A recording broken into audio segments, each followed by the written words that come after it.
जय श्री कृष्ण। आप सभी को आश्विन मास शुक्ल पक्ष एकादशी की ढेरों शुभकामनाएं।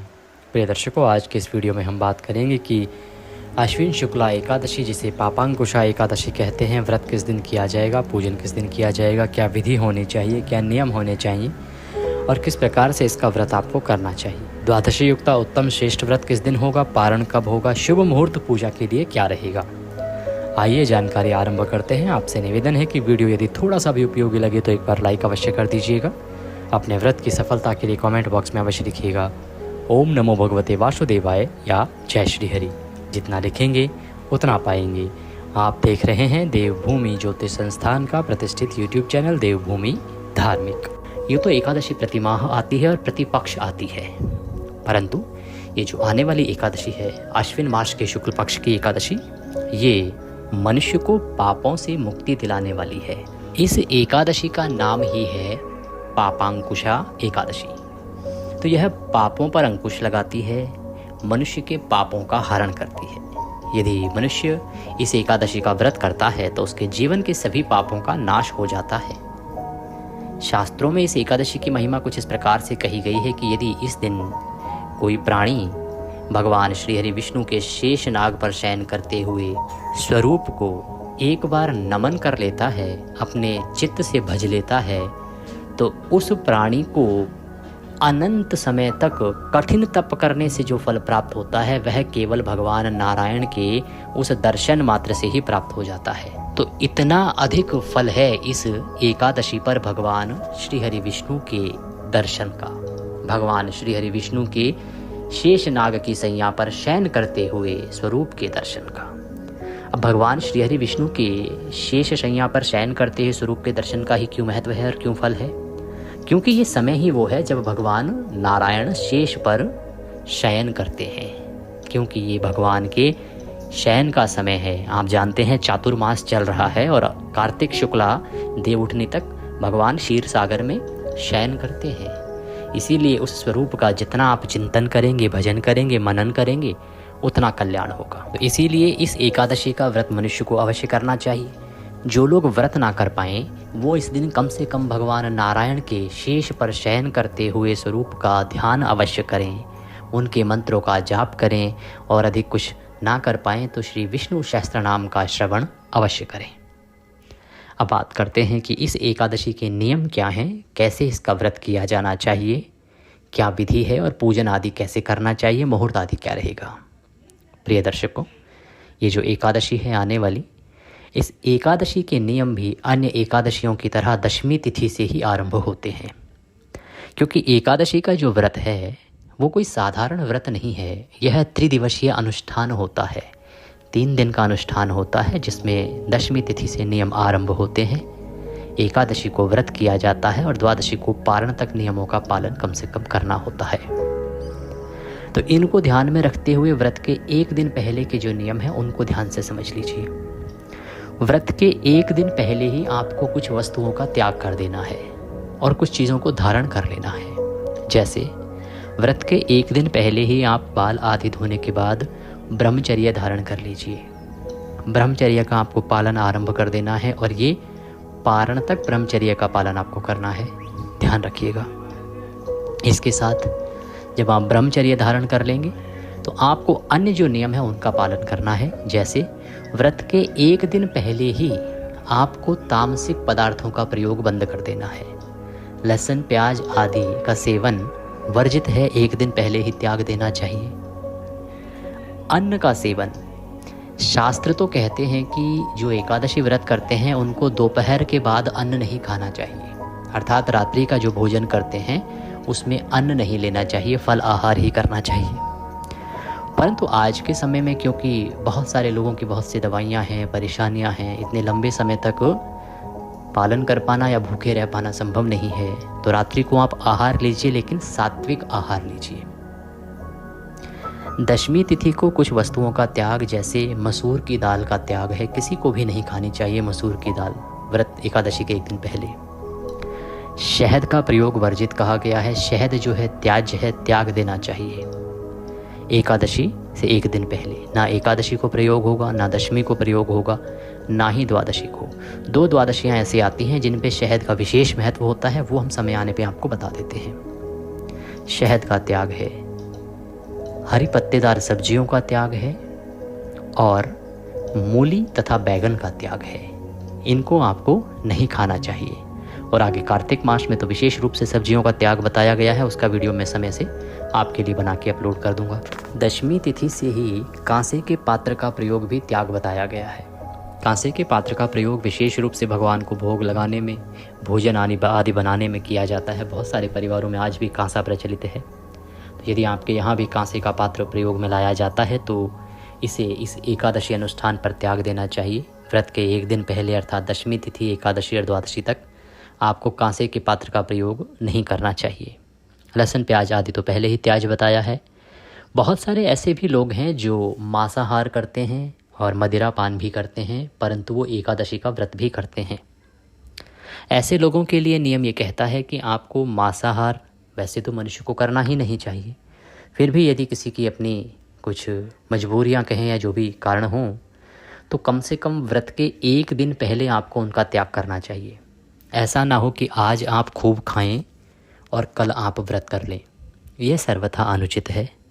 आपको व्रत के एक दिन पहले ही मांसाहार, मदिरापान आदि छोड़ देना चाहिए।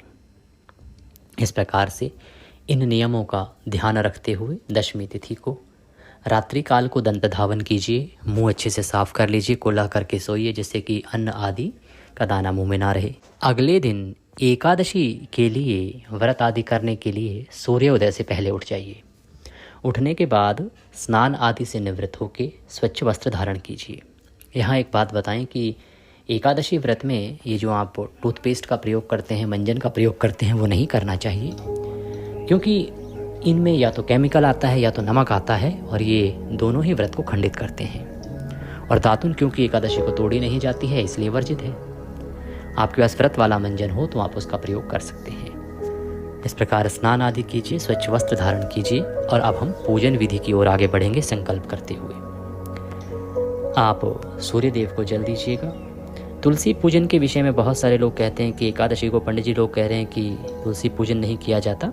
वो हमारे जितने भी दर्शक हैं वो पहले भी जानते होंगे। आपको बताएं कि एकादशी के दिन तुलसी पूजन कहीं भी वर्जित नहीं कहा गया है।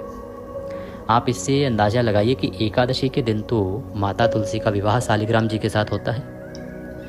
द्वादशी के दिन तुलसी पूजन वर्जित है। इसकी कथा माता सीता को लेकर भी प्रचलित है कि माता सीता से गलती से द्वादशी को एक दिन पत्ता टूट गया था तुलसी का और इसका अपराध माता सीता को भी लगा था। तो द्वादशी को तुलसी पूजन वर्जित है, इसका ध्यान रखिएगा। एकादशी को तुलसी पूजन में कोई दोष नहीं है। तुलसी को जलादि देके, सूर्यदेव को जलादि देके और फिर आसन लगा के बैठ जाइए। पूजन की सामग्री एकत्र कीजिए। पूजा के लिए जो जो चाहिए आप लिख लीजिए, मैं आपको सामग्री बता देता हूँ। इसमें जो आपके पास घर पे हो वो घर से निकालिएगा, जो घर पे ना हो वो आप बाजार से ले आइएगा। सामग्री में आपके पास होनी चाहिए भगवान श्री हरि विष्णु की तस्वीर या प्रतिमा। शेष शयन करते हुए हो तो बहुत अच्छी बात है। उनके स्थापना के लिए चौकी लीजिएगा। चौकी पर बिछाने के लिए लाल या पीला वस्त्र लीजिएगा। भगवान को अर्पित करने के लिए रौली, मौली, पान, सुपारी, लौंग, इलायची, धूप, दीप, नैवेद्य, फूल, फूलों की माला, इत्र, जनेऊ। इसके अतिरिक्त पंचामृत बनाने के लिए कच्चा दूध, दही, घी, शक्कर और गंगाजल। शहद का प्रयोग वर्जित है, इसीलिए आप पंचामृत में शहद नहीं डालेंगे, ध्यान रखिएगा। इसके अलावा दूर्बा अवश्य लीजिएगा। दूर्बा दल जो गणेश जी को आप बुधवार को अर्पित करते हैं ना, हरी घास आती है, दूर्बा दल लीजिएगा। ये भी आपको अर्पित करना चाहिए। हम बताएंगे कैसे अर्पित करना है, कब अर्पित करना है। बड़ा ही कल्याणकारी है दूर्बा अर्पित करना। ये सारी सामग्री एकत्र कीजिए और सामग्री एकत्र करके आसन लगा के बैठ जाइए। एक लोटा लीजिए तांबे का, उसमें पहले गंगाजल भरिए, फिर शुद्ध जल भरिए और फूल के माध्यम से सभी सामग्री पर और उस स्थान पर जहां आप बैठकर पूजन कर रहे हैं उस जल के छींटे दीजिए। ओम पवित्रो पवित्रवांग सर्वांग वस्थांगतो पीवाम यह स्मरित पुंडरीकाक्षम सभयंतरः शुचि ओम। इस प्रकार से जल के छींटे देके आपने स्थान को पवित्र किया है, सामग्री को पवित्र किया है, जिससे कि आप भगवान को वह सामग्री अर्पित कर सकें। स्थान शुद्ध करके पवित्र करके अब आप चौकी बिछाइए। चौकी पर पीला वस्त्र है तो पीला वस्त्र बिछाइए, लाल वस्त्र है तो लाल वस्त्र बिछाइए। भगवान नारायण की, भगवान श्री हरि विष्णु की जो तस्वीर या प्रतिमा आपके पास है उसे स्थापित कीजिए।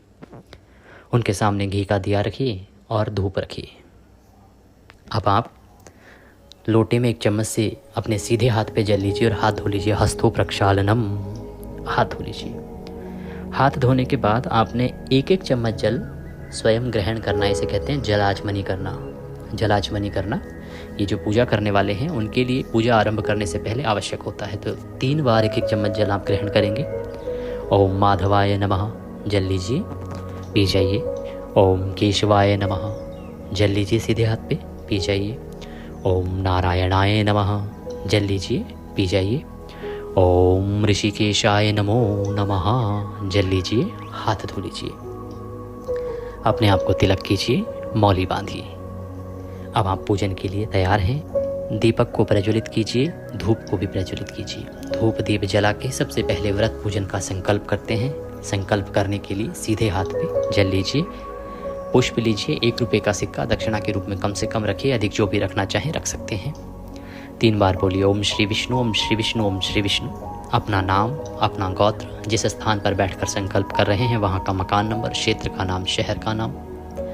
आश्विन मासे शुक्ल पक्षे पापांकुशा एकादश्यायां पुण्यतिथियो आयु आरोग्यता प्राप्त्यार्थाय सुख संपत्ति प्राप्त्यार्थाय सर्व पाप नाशनार्थाय भगवान श्री हरि विष्णु प्रसन्नार्थाय एकादशी व्रत पूजन संकल्पम संकरिष्ये।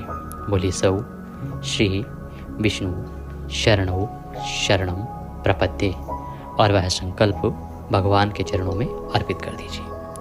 संकल्प अर्पित करने के बाद अब पूजन आरंभ करेंगे। संकल्प में जो भी आपकी कामना है ना, वह आपको अवश्य बोलनी चाहिए। और संकल्प एक आवश्यक प्रक्रिया है, इसके बिना कोई भी व्रत पूजन आपको नहीं करना चाहिए।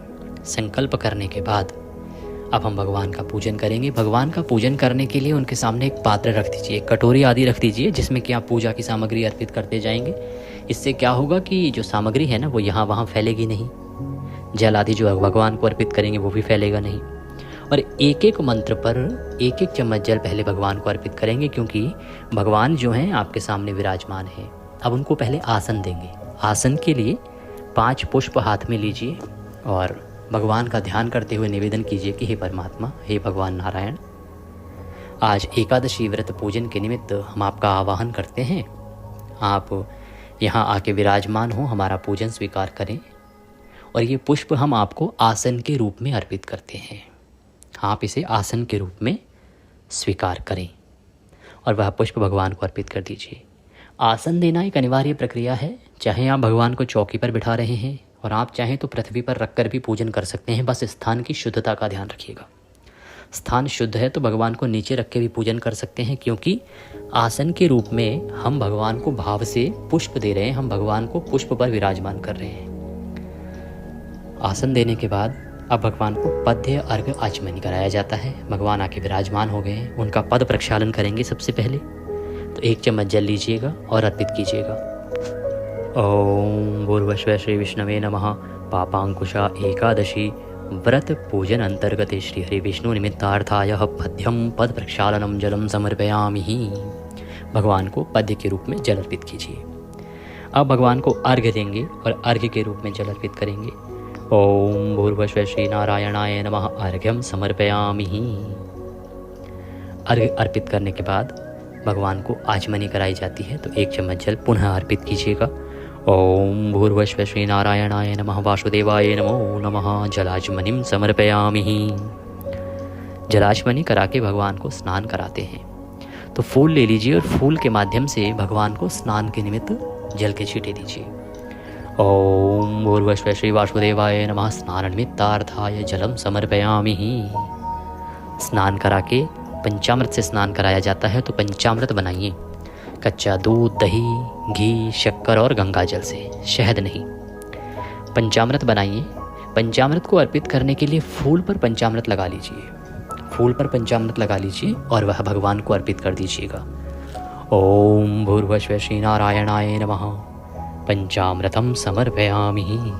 पंचामृत समर्पित करके भगवान को शुद्धियोदक स्नान कराएंगे तो शुद्ध जल अर्पित कीजिए या शुद्ध जल से छींटे दीजिए पुष्प के माध्यम से। ओम भूर्भुवः श्री नारायणाय नमः। शुद्धियोदक स्नान निमित्तार्थाय शुद्ध जलम समर्पयामि। शुद्ध जल से स्नान करा के भगवान को वस्त्र अर्पित करेंगे। वस्त्र के रूप में मौली का एक टुकड़ा तोड़िए और वह अर्पित कीजिए। ओम भूर्भुवः श्री वासुदेवाय नमः। वस्त्रम समर्पयामि। वस्त्रम उपवस्त्रम यज्ञोपवीतम। यज्ञोपवीत अर्पित करेंगे भगवान को। यज्ञोपवीत होती है जनेऊ, तो जनेऊ लीजिए और वह भगवान को अर्पित कीजिए। जनेऊ को पहले रौले कुमकुम आदि से या तो तिलक कर लीजिएगा या हल्दी लगा लीजिएगा। ओम भूर्भुवः श्री नारायणाय नमः। यज्ञोपवीतम समर्पयामि। यज्ञोपवीत समर्पित कीजिए भगवान को। यज्ञोपवीत समर्पित करने के बाद प्रभु को इत्र अर्पित करेंगे। इत्र को फूल पर लगा लीजिए। ओम भूर्भुवः श्री वासुदेवाय नमः। इत्रम समर्पयामि।